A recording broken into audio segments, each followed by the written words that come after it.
ನಮಸ್ತೆ ವೀಕ್ಷಕರೇ, welcome to Sushila ಅಡುಗೆ ಮನೆ. ನಮ್ಮ ಚಾನಲಲ್ಲಿ ಬರೋ ರೆಸಿಪಿ ನಿಮ್ಗೆ ಇಷ್ಟ ಆಗಿದ್ರೆ ಸಬ್ಸ್ಕ್ರೈಬ್ ಮಾಡ್ಕೊಂಡು ಬೆಲ್ ಐಕಾನ್ ಕ್ಲಿಕ್ ಮಾಡ್ಕೊಳ್ಳಿ.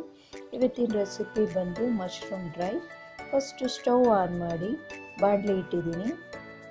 ಇಲ್ಲಿ 3 ರಿಂದ 4 ಟೇಬಲ್ ಸ್ಪೂನ್ ಎಣ್ಣೆ ಹಾಕ್ಕೊಂಡು ಎಣ್ಣೆ ಕಾಯ್ದಾದ್ಮೇಲೆ 4 ಹಸಿಮೆಣಸಿನ್ಕಾಯಿ, ಒಂದು ದಪ್ಪ ಸೈಜ್ ಈರುಳ್ಳಿ ಇದನ್ನ ಹಾಕಾದ್ಮೇಲೆ ಮಿಕ್ಸ್ ಮಾಡಿಕೊಂಡು ಫ್ರೈ ಮಾಡ್ಕೊಳ್ಳಿ. ಸ್ವಲ್ಪ ಅರಿಶಿಣ ಹಾಕೊಂಡಾದ್ಮೇಲೆ ಮಿಕ್ಸ್ ಮಾಡ್ಕೊಳ್ಳಿ.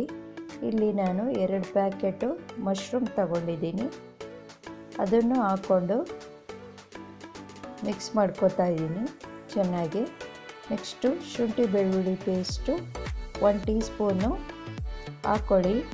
ಹಾಕೊಂಡಾದ್ಮೇಲೆ ಚೆನ್ನಾಗಿ ಮಿಕ್ಸ್ ಮಾಡಿಕೊಂಡು, ಮಶ್ರೂಮಲ್ಲಿ ನೀರಿರುತ್ತೆ, ನೀರೆಲ್ಲ ಚೆನ್ನಾಗಿ ಇಂಗಬೇಕು. ಅದಕ್ಕೆ ಇದನ್ನು ಒಂದು 10 ನಿಮಿಷ ಸಿಮ್ಮಲ್ಲೇ ನೀರೆಲ್ಲ ಇಂಗೋಕ್ಕೆ ಬಿಡಿ. ನೀರೆಲ್ಲ ಇಂಗಾದಮೇಲೆ ಇದಕ್ಕೆ 2 ಟೀ ಸ್ಪೂನಷ್ಟು ಪೆಪ್ಪರ್ ಪೌಡರ್, 1 ಟೀ ಸ್ಪೂನಷ್ಟು ಸೋಯಾ ಸಾಸು, ಸಾಲ್ಟನ್ನ ನೋಡ್ಕೊಂಡು ಹಾಕ್ಕೊಳ್ಳಿ. ಸೋಯಾ ಸಾಸಲ್ಲೇ ಸಾಲ್ಟ್ ಇರುತ್ತೆ. ಕರಿಬೇವು ಸೊಪ್ಪು ಹಾಕಾದ್ಮೇಲೆ ಚೆನ್ನಾಗಿ ಮಿಕ್ಸ್ ಮಾಡಿಕೊಂಡು ರೆಡಿಯಾಗಿದೆ ಮಶ್ರೂಮ್ ಡ್ರೈ.